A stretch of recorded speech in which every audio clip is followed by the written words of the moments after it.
Bonjour, merci beaucoup d'être venu assister. Good morning. Thank you very much for being here today. This session will be pretty short. We will have 45 minutes to talk about a complex topic, the governance of natural resources and their role in transforming conflict from extraction to cooperation. The general backdrop is the one that we all know, the fact that there is a conflict and competition for natural resources in a complicated geopolitical context with the added stress of climate change and its negative consequences. So over the next 45 minutes, we will talk about innovative approaches which will allow us to look at this question in a more constructive way based on cooperation. And we will try to understand how proper governance of natural resources can contribute to developing peace and stability. We will have 4 speakers with us today. Dr. Rosine Atafeinam from Women in Mining in Africa, Christof Kurz, who is at the head of a project that we work with at the OECD in the DRC, Renée Larivière, representing Interpeace, and Raissa, who is part of Action for Development. We will try to cover several topics during our session today. Once again, transforming conflict zones or conflicts through the governance of resources, shared management of land and resources, and the role that this may have in conflict dynamics, the role of due diligence, which is at the heart of the OECD's work when it comes to supply chains, mineral supply chains, and environmental aspects, as well as environmental resilience in the context of peace building. We will also be covering women's role in these contexts by focusing on critical metal supply chains. I will be asking questions in English. What is the single most crucial non-technical barrier, be it political will or legal ambiguity, that prevents mineral-rich regions from successfully translating extraction revenue into a basis for shared peace and development? Renée, if you want to go first. Sure. Thank you. I mean, first of all, the core issue is really the unbalanced distribution of the benefits that derive from natural resources, and also the unequal access to these natural resources. And these are the drivers of conflict, or they're the drivers of present-day conflict. Whether it's in DRC, and we'll hear about DRC, or it's in Mali, Burkina, Bolivia, Peru, etc., these are all very mineral-rich countries, but that are fueling tensions, but also local instability, and where there's especially where conflict thrives because of the absence of the state in many of these areas, but also because of weak governance. And you have to remember that today there's around 2 billion people, a quarter of the world population, that live in conflict countries and are only getting a marginal share of these investment returns that's being extracted from natural resources. And today, the extractive sector, as you were saying, carries the highest risk of conflict because there's competition over natural resources, because of mineral trading with non-state actor groups, les groupes armés. There's large-scale community displacement, environmental damage, but also all of this clashes with traditional land use and also local structures of governance.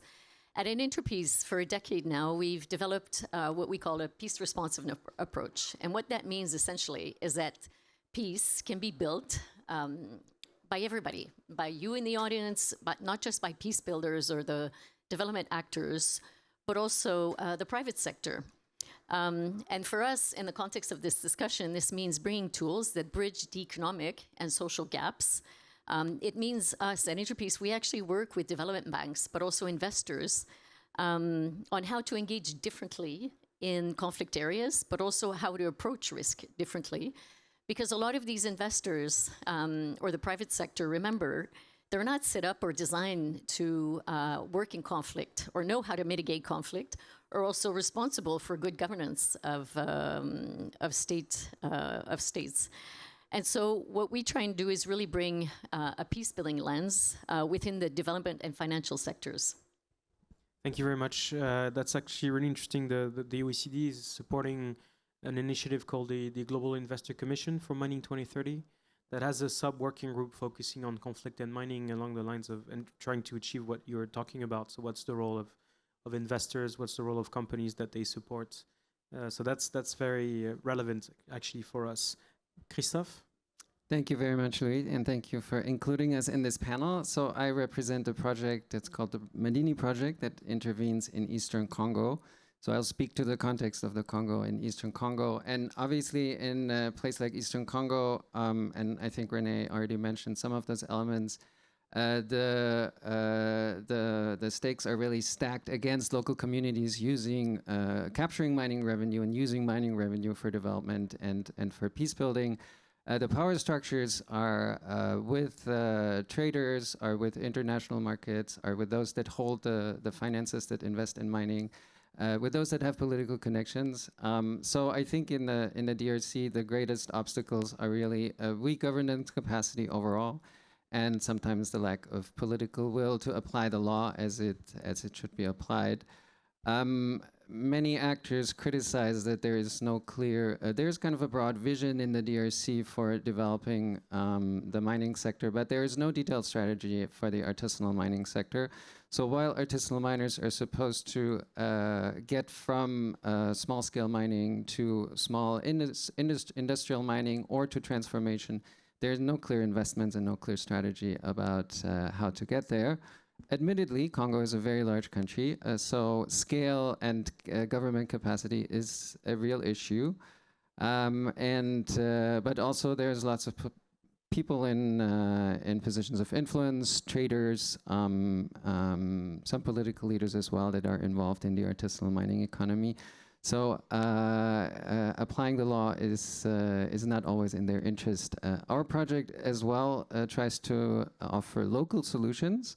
We work with local government structures that have responsibility in overseeing mining activities and applying the law and solving problems locally that include, that are multi-stakeholder structures. So they include civil society, they include the private sector.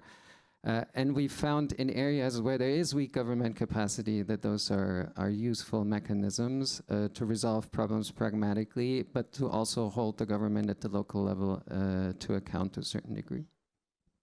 Thank you. Je vais repasser en français pour voyager un peu. I will move back to French, and we will travel to West Africa now. Rosine, we have worked with many NGOs on the formality of the artisanal sector, on making it formal. And we realize that this is a sector that excludes women despite the will behind including women. So what can you suggest for the private sector and governments to ensure that women can start going towards the formal economic sector and stop working in the informal sector? Thank you very much, Louis, for your question. And thank you very much to everyone for being here today. Before answering the question, I would like to mention something else. 9 months ago, exactly, on the 15th of February, 2025, and this has been widespread on social media, 42 women and 1 man died because there was an artisanal mine that crumbled. This was 9 months ago, but 4 days ago, there were problems in mines as well. This happens over and over again. So what can we do to stop this? And many of these people are not working in the formal sector, but why are we speaking about 42 women and 1 man? This is the million-dollar question. I don't know. Did the men run and when the women stayed behind, or in that context were the women working there in different manners? I think that in the artisanal sector, there are many more women, 50%. In other countries, 60% of workers in the sector are women. So moving women into the formal sector is a challenge. The right strategy is not to say that we are going to make the sector formal, but we have to ensure that women are put to the side and that we can build cooperative structures. Because in Africa, men usually take positions of power. I don't know how this works in other parts of the world, but in Africa, she's saying that this is also the case in her country. Since men tend to take dominant positions, what we can do to empower women and to hear their voices is to make sure that they work in cooperative structures where there are only women. And my organization seeks to work in this manner and to do this well. We have several national organizations, 42 national organizations who work in this regard, not only in terms of artisanal mining, but also large-scale mines, because we also face another challenge, and I'm guessing that this will be the next part of the conversation. So we want to make the formal sector, the sector formal, and also train people to ensure that norms are respected, the bread and butter of security, and we also seek to debunk certain myths, perhaps based on culture or tradition. Certain artisanal mines are closed off to women. Women cannot access them. And I was wondering whether there's a lot of gold there and men found the right strategy, and they think that if women access the mine, that the gold will disappear. So that's convenient, because money is power, and so women are being prevented from accessing these resources. So how can we ensure that women can access revenue, can work better, and be able to thrive? This is the challenge that we are facing. Thank you, Christof. Okay, we are going to leave the mining sector and we will talk about agroforestry with you, Raissa. How can you measure the impact of an environmental restoration project on transforming conflicts at the local level? And how does shared management of land reinforce social cohesion? And how can this reduce tension? Thank you very much for your question. I work in Ituri. This is a province of the DRC. And as you know, Congo is a rich country, as the others have said, but it is a country that has been destroyed, that is sick. And we work at an organization that is Action for Entrepreneurship and Development. It's difficult to measure this impact, but we are able to assess it through the quality of our work. And when you talk about quality, we need to start talking about social cohesion. Is our work leading to coexistence? We work on agroforestry and restoration, but the impact of our work doesn't get measured through restoration. But our impact is invisible. We need to know whether people are coexisting and working together, to know whether the rhetoric has changed. It used to be us versus them, but perhaps today we are working in a more united manner for the greater good. We also measure impact through constructive dialogue. People who unite and work together and used to work in a fragmented manner, this is progress. We also see men and women working together, and so we measure our impact also through youth and entrepreneurship. We see that young people are no longer in mines. The situation has evolved. As you know, in our country, men work in armed groups, and so we can also measure our impact through youth employment. If we see that young people are getting jobs instead of killing others. So this is what we work on. And we also work on resource sharing. And we want to see women reaping the benefits of these resources, because often men are in mines and mines are money. And women stay home, look after the children. But they do have something to contribute. They have power. They work in the fields, they sell, and they also reap the benefits of their work. So I wouldn't say that we can talk about restoration, but rather about an invisible partnership that leads us to cohesion and to peace. I myself am a victim of the atrocities in eastern DRC. I am in my 30s, and as you know, more than 30 years ago, the DRC was in conflict. I lost my father, my brother, but do I have to feel sorry for myself? No, I have to get up. My children cannot continue to live through these atrocities, the atrocity of war. And in order to get better, I don't have to seek revenge. I have to get to work. And this is what we do. Through agroforestry, we work with nature, we cooperate with nature, because if we work with nature, it will help us. But if we do not work with nature, nature can become destructive. Thank you very much. Just a follow-up question. Could you speak about how you work with administration, whether central or not? Christof mentioned this earlier. The state authority is not omnipresent in our country. The armed groups are the ones who have the power in many contexts. And these are armed people. And certain groups or communities are the ones who establish the law, really. And so we work with certain authorities. In some areas, the state is not present, but there are authorities who may influence certain communities and populations. But we also need to look at religious leaders. In Africa, religion has a very important role. So if the priest or the pastor says something that is set in stone for us. And we also work with youth organizations, because youth are affected by the existence of these armed groups. And so we work with youth in order to train them so that they pass on the message to their group, and we emphasize our work and work with women.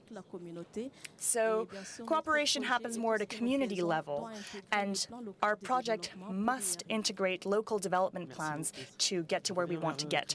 Thank you very much. I would like to return to Christof and to Rosine to ask a question about regions where trust in institutions is low and usually weak. What are innovative forms of management and communicating data when it comes to transparency, which can allow communities to ensure that mining production and the benefits of this are well distributed? Are there local initiatives that allow for this transparency and to ensure that all stakeholders are included? I will go ahead, Christof. Thank you very much. My husband is also called Christof, so... Alors, au niveau de tous les pays, nous avons adhéré à l'initiative de la transparence. In our region, we have adhered to a transparency initiative, which forces management to be threefold. So if I think about development and the role of companies, the management of funds has to be threefold. But even before reaching the exploitation phase, we have to study the environment and ensure that populations and NGOs are included in these studies. And the company itself has to have representatives in order to tell us which projects can be led, how to exploit natural resources, how to make sure that we follow the rules, especially when we're speaking about large-scale extraction. And in this manner, communities can know when mining extraction will start, how much production will come out of it, how much will be extracted, the role of the state, and how this is all linked to development and how the population will reap the benefits of this extraction. As I was saying earlier, these groups work in threefold ways with local authorities or other local institutions who will also be part of these working groups and debate priorities for these projects. And these projects will be supported by the Fund for Mining Development. In Togo, this is a fund that is part of the state's central budget. And when the project is approved by this working group, the funds are able to be used.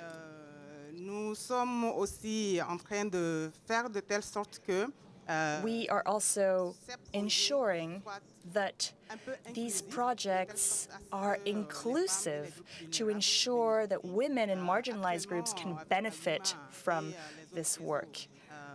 At the moment, we're working with different regional networks to see how women's groups or women-led projects can benefit from these funds by 30%. So we are lobbying to ensure that women can reap the benefits. Earlier, I forgot to mention that awareness raising and advocacy is carried out in a way that women need to know that they will not be left behind, and they also need to make sure that they seek permits to extract. Just because they're women, they don't have to remain marginalized. So if they want to stop working in the artisanal realm, they have to be able to know that they can work in large-scale projects. We are also working on that. Yeah, so Christof? you asked about innovative solutions, but I'm afraid in places, in rural areas of Eastern Congo, where most of the artisanal mines are, it's really a question of the basics. So you first have to put in place the basics, and that's what our project works on. And the basics means that there is literally no transparency about, there's a degree of transparency about who holds mining titles, but there's very little transparency about, for example, taxes and fees that are legally supposed to be collected. The Medini project did a study together with our partners from the International Peace Information Service, who are also in the audience here, in 2022 and 2023 about the taxes that miners and mining cooperatives pay. And they found, for example, in South Kivu province, that there were 50 different taxes and fees that they pay. This is only around the mine site, so that's a lot. And only 16 of those had a legal basis. So you can call it corruption, you can call it informal management. But so there is a lot of problems about transparency of taxes and fees. Who is allowed to collect what and how much do they collect? So the kind of really basic solution is to first make this information available. That is our work with the government authorities and with these multi-stakeholder committees. They can be channels to make this tax information available. And then it's a question of oversight. Oversight by those multi-stakeholder committees, oversight by civil society institutions, by communities, and making this information available to the communities. In most places, this doesn't exist right now. So you first have to invest in these very basic infrastructures and in this very basic distribution of information. I think there could be some app-based solutions in the future, where some of this information is available on apps or can be tracked on apps, and communities have access to it. But in many rural areas, there is no electricity, there are no cell phone networks, or there's no 2G, 3G networks to access that information. So first back to the basics, and then we can think about more technical solutions. Merci. Comme vous avez été très discipliné, j'ai le temps de Thank you very much. You have been very disciplined, so I'll be able to ask the question for all the speakers. If you could change one perception of policymakers about the role of resources in conflicts, And when we talk about the DRC, we hear that mining resources are the conflict, even though the situation is much more complex. What would be the central message that you would like to communicate to policymakers to show them that sharing the benefits of these resources contributes to peace rather than to destabilization? I will start with Christof. Je dirais donc ce que je viens. Thank you very much. I'll stick with English now. Sorry. Yeah, so I think I'll stick with the same theme. You really need to invest in local infrastructure and in local government capacity to monitor, to apply the law to monitor supply chains in areas where there is very weak government capacity and where there are limited resources and where there's limited technical skills and all of that. You need to this sounds a little bit like formulaic, but I think all my colleagues agree that you need to empower local communities, but that really means give them resources, give them information, give them training, and bring them together with the private sector and government stakeholders to analyze problems, to address problems, and to resolve problems on the ground. And this is kind of this approach that we pursue at the local level. So more of that and a genuine investment by all actors along the supply chain, whether it's international businesses, whether it's multilateral institutions, whether it's governments. So more investment at that local level and more attention to that local level where the minerals come from is important. Merci, Raissa. Pour moi, en tout cas, very much, Raissa. le secteur public qui doit I would say that the public sector has to get involved because, as you know, in Congo, things aren't working at the moment, to the point that the public sector has taken everything for itself and the private sector does not have anything. So, if your head doesn't work, the rest of your body can't work. The state has to reestablish its authority everywhere. Because sometimes there are laws, but they are not adhered to. And in the DRC, we have wonderful laws, but unfortunately, they are not adhered to. They're not respected. When it comes to managing resources, women are left to the side. Men take everything. And so if we marginalize one part of the population, we won't be able to move forward. When it comes to development and entrepreneurship, youth is also challenge. We need to make sure that they have a role. If you want to have impact, you have to be involved in politics, but we can't all be involved in politics. That is the reality. So we need to make sure young people get jobs, and we are doing what we can from the private sector to make sure that youth gets the training it needs, and by creating jobs in the agroforestry sector. But the state also has to get involved to ensure that these people stop joining armed groups. And killing has to stop because widows and orphans are being left behind through all of these conflicts. So when you talk about development, this has to happen at different levels. As part of the private sector, we are working, but the state also has to take its role, because that is absolutely essential. As part of the private sector and civil society are doing their part, but the government also has to do its part, and we see this through elections. There are certain areas in which we work, there must be an election in order for things to move forward.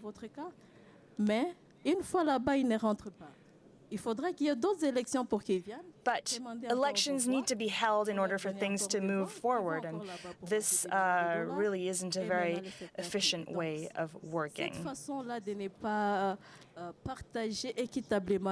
And so, unfortunately, resources are not shared in an equitable manner, and this causes issues. We have organizations working in the mining sector, and local populations don't even know the conditions with which they will be working in. the minerals are extracted, and then land is destroyed. And it becomes a vicious cycle. If you work on reforestation, land is destroyed. If there are minerals, gold and other minerals are extracted, and then there is reforestation work carried out, and we are in a vicious cycle. So everybody has to ensure that they fulfill their role so that everyone can find their place. Rosine, 2 minutes. 2 minutes. Unfortunately, I agree with Raissa when she says that young people also have to get involved, and that the only way to do so is to be a politician. I don't know if that's why I went into politics. I am a municipal advisor, and I was recently re-elected. I was elected for the first time 6 years ago. But Louis' question is thought-provoking. I was working in the president's cabinet, and so the president would walk past my office to go to his office in Togo, and I worked as part of the Presidential Council for Investment in Togo. And I met many advisors throughout Africa through my work. But one day someone told me, how can you be an advisor and tell the president something knowing that he will not apply what you're saying? But that's the same as when you ask me, what can you tell governors, people in government now? They are more intelligent than we are. But one day my president said, yes, regarding this law or this norm, we are stuck. But how do you get out of a situation where you're stuck? Are we going to force their hand? There are rules and there are laws, but they have to be respected. How can we make sure that they're respected? We have to carry out workshops so that we know how to act in practice. I am now speaking to my coach, and so we were trying to get through to the president. But then, if the president doesn't do what you say, then he will get replaced. And so until we don't get to this stage, we will be facing issues. There will also be issues. I saw that in Cameroon, there was a missed bullet. Someone, a political representative, almost got killed. So my aunt may have to be in a bunker to protect herself, but tomorrow this could be me. So we have to make sure that we work in a sustainable manner so that resources, whether resources from mines or in agroforestry and trade and industry, bring benefits to everyone so we can all be happy. How can we build a better world? This is the question everybody has to ask him or herself, and political leaders as well, because problems can arise when they least expect it. Thank you, Renée, and then we'll have a Q&A session. Perhaps we've talked a lot about the challenges, and maybe I can end with perhaps a positive note as well. And our initiative actually works across the borders of Burkina Faso, Mali, and Côte d'Ivoire, where land and water resources are very scarce. And farmers and herders and entire communities have been fighting over these resources. And climate change has actually made things worse in the last few years. But with our initiative, we've seen that actually when people start to co-manage these shared resources, they also start to co-manage their peace and in their communities. And what we've done, and this is a bit the message also to decision makers, et cetera, is we have a very simple model, and it's not based on a log frame. And I think that's the first message, is that peace, or some of these challenges that all of my colleagues here have also mentioned, it's not based on short-term 12 months and log frames. It actually requires a lot of time and patience as well. But our model is essentially based on three simple things, and it's very powerful. First, as Maïssa also referred to earlier, dialogue. To bring communities together, to bring authorities together, the private sector as well, to be also part of the discussion at the community level. Second is also to think about the economic lens as well. Because as many of our stakeholders, and I have no doubt all of the communities with who you work with have told you, dialogue is great, but at the end of the day, you can't eat dialogue. You have to put bread on the table. So linking initiatives, I would say, to income-generating opportunities is also critical. And the third element and pillar to one of our initiatives that's been quite successful is to build shared infrastructure so that there can be less competition over natural resources, collective storage facilities that lead to cooperation among farmers and herders. And we found actually that these are elements of resilience in communities, especially at times where there's famine or climate crisis. And so that's the main message, I think, for me, is that to look at shared collaboration between different stakeholders as an entry point for conflict prevention, but also for collaboration. And again, just a message that all of these initiatives are all long-term and they can't be built through a log frame as well. Merci beaucoup. On a une dizaine de minutes pour prendre des questions de la salle. We have about 10 minutes left for a Q&A session. Okay, let's try to have short questions, please. We're not looking for testimonies, we're looking for questions. Thank you. Anyone? Oui. Covered a lot of ground, yes? Question here. Je vous demanderai de vous présenter aussi, s'il vous plaît. And please introduce yourself. Thank you, and hi everyone. So I'm Caroline, and I'm with the Business and Human Rights Resource Center. We are a global human rights organization, and we're, among other things, we are tracking human rights abuses in the extraction of minerals that are important for the energy transition, but also we are looking at, of course, what's going on in ASM and gold mining. Je vais poser ma question en français.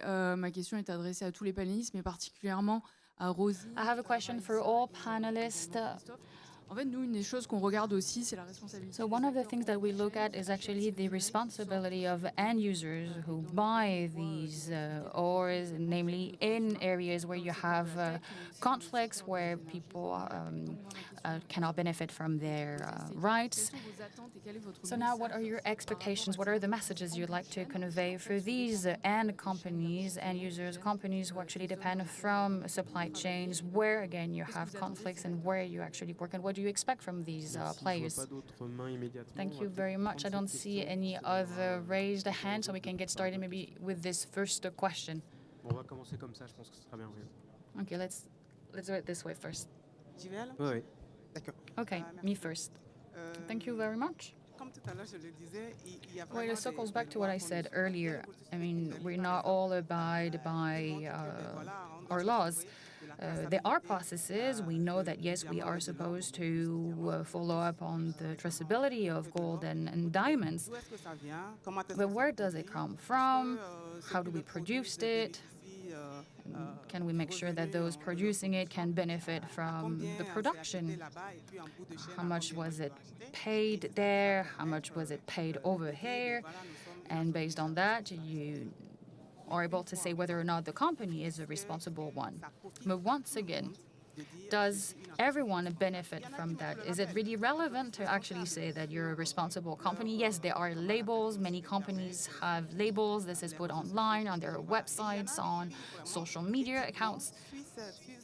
Some, yes, follow the rules. But those who do not follow the rules, what can they do? What can we do? We need to make sure that countries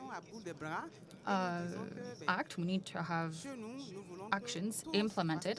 We need to make sure that countries apply the law, we abide by the law. Of course, nothing is perfect, but we can aim for perfection. So if all institutions work towards this goal, if all communities agree not to start working with those who do not have permits, sometimes we talk about China. I mean, if we do this, if we share that information, if we start working with those companies, we need to make sure that there are control mechanisms for all mines. You have a control or surveillance department. We need to have the right means to be able to go on the ground and see what happens. For instance, we have a company, it has to be checked. And to do that, we need to be able to understand all the factors that surround the company. I mean, you know, we have a lot of companies that come to Congo to extract our minerals. Everything around everything is connected around the capital. But what we should do is to provide the power to local communities. Local communities need to know what will happen in the future. Yes, companies signed contracts with the government and whatnot, but basically, does civil society know the content of these contracts? What about those negotiations? I think it's important to make sure that local communities have enough power to actually assess what happens on the ground. In those mining sites, you have heightened poverty. This is where you see conflicts, armed conflicts, food insecurity, but it should be quite the opposite here. We're talking about destroyed schools, destroyed hospitals. We're talking about poor living conditions. So we need to make sure that local communities know about what is going on. It comes down to meeting their needs. Again, everything happens at the capital level, but we don't really understand the reality on the ground. This is a very complicated question. We could have a whole panel or several panels on that question. But yes, I mean, I agree with my colleagues here. More power to the local level, more investments at the local level, as I already mentioned. I think there should be more detailed disclosure requirements for companies to disclose to trace and disclose the origin of the minerals. I think for some minerals that might work reasonably well, for others it doesn't. For gold, there's a lot of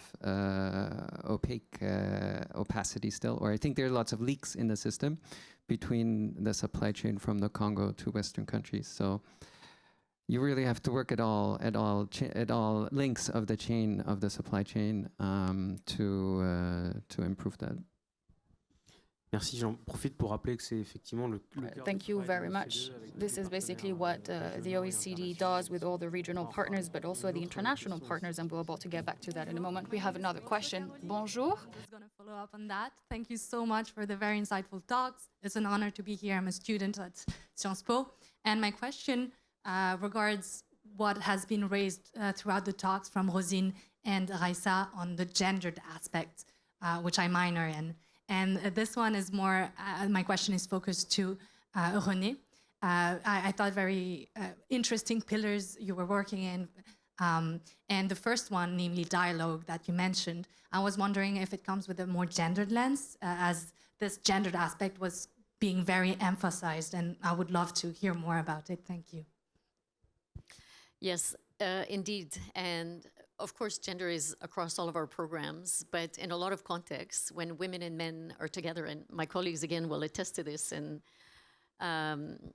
you need to have specific measures and forums and strategies for women, because you can have a lot of men and women in dialogues, but often women are prevented from saying actually what they really feel, and they don't have that space. So we do have women-specific initiatives, and also groups as well. And also in terms of it's a lot of it is also just tactical, like what time of day do you hold a dialogue, so that women can actually come and they can bring their kids as well to these dialogues. So, and also we go further as well, because women are also, as my colleagues were saying, some of the main breadwinners. The story that you told at the beginning of the panel on the women being stuck in the mines as well. So we know that women are the main breadwinners. So there is, for us, a specific strategy on ensuring that women have financial independence as well with some of our projects, particularly the economic livelihoods. And that's really a concrete sign also that peace can pay off for these women as well. Merci beaucoup. Écoutez, on est presque à l'heure. Okay, thank you very much. Time is almost out, so time to conclude. Beaucoup dans un contexte africain, mais évidemment, So we c'est were des problématiques talking here about an African context, but it's still an issue that we find everywhere in Latin America, in Southeast Asia, in some regions in Europe too. It's good, though, to see those local projects. We see that we can gather the different stakeholders, but of course this won't be enough to build peace. Governments still need to play a key role, and we talked about this. Companies also have to play a key role, and you have international standards. But first, again, what is important is government responsibility, and they need to make sure that they abide by the rule of law. They need to protect their communities and populations. And these are issues and factors that we tend to forget because we have failing states, and they're quite happy when we blame the issue on someone else. So it's important to keep that in mind in the context of the conflict in the Greater Lakes region. The government responsibility is key here. Again, thank you very much to our panelists, and thank you to our participants, and enjoy your lunch break. Thank you.